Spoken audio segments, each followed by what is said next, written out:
part that we need to do is to make these little tags. Now I just made them with sewing some fleece, and I will show you how to make them, but these are about, well, they're just a bit over really. They are 7 centimetres, so they're about 14 centimetres long, like the whole stretch of it, but I've just double backed it obviously so it creates a loop, and I've sewed it in between the two parts of the hammock. So I've got the newer hammock here that we're going to be using, so I'm going to make some of these and show you the step.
So now you've got your 4 little loops that you're going to sew on.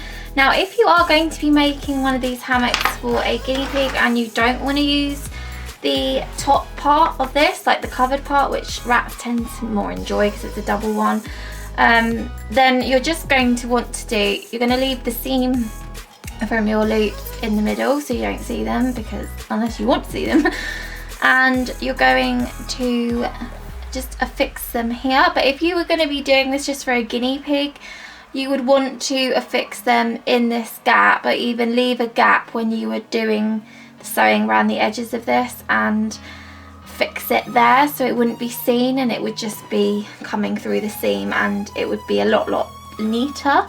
But because I'm doing the double, I'm going to be doing it this way, in where I bring this back and I create like this little triangle, and I hope you can see it okay, but it's just like a little triangle, and what I do, I put that in between of the triangle and do that on all 4 corners. But what I do first, actually, I just have this and then I sew this bit across first, and then I do a little triangle of stitches around just to secure it better, and obviously to secure this top panel. So that's what I'm going to do. I'm going to go around and make each loop and do the sewing bit here. So I'll show you the first one and then I'll speed through the others. So what I'm going to do, as I said, is to loop this and make it have enough room on here so it's going to be nice and secure. I'm not going to bother pinning it just because it will kind of get in the way from where I'm sewing.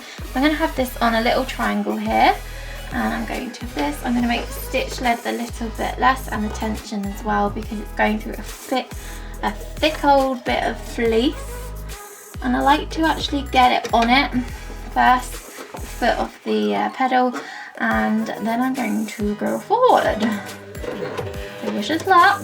Sometimes it needs a bit of help getting through because it's such a thick amount, and then I want to go back a bit and then forward and pushing it through. And it will come out the other side, and you just want to go back and end your line. So we're getting to the end of my thread here, and that seems to have pulled a bit more through it because it's fleece and it's so thick. I'm just going to cut those bits off. That's what you're going to be left with, is just a little bit, and we're going to do that to all 4 corners, and then we're going to put the second layer on.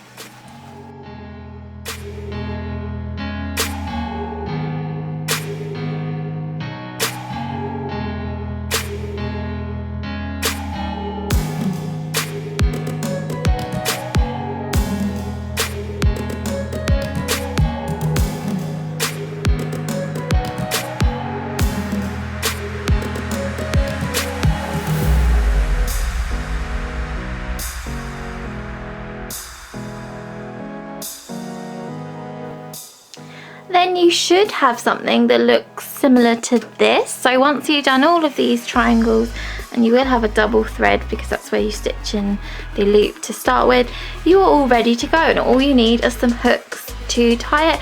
And obviously if it's a guinea pig one, you're not probably going to have this section up the top.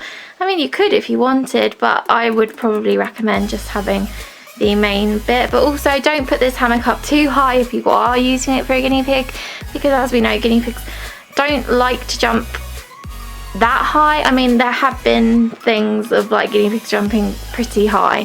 However, it's not good to encourage them to jump that high because they're not generally the most agile.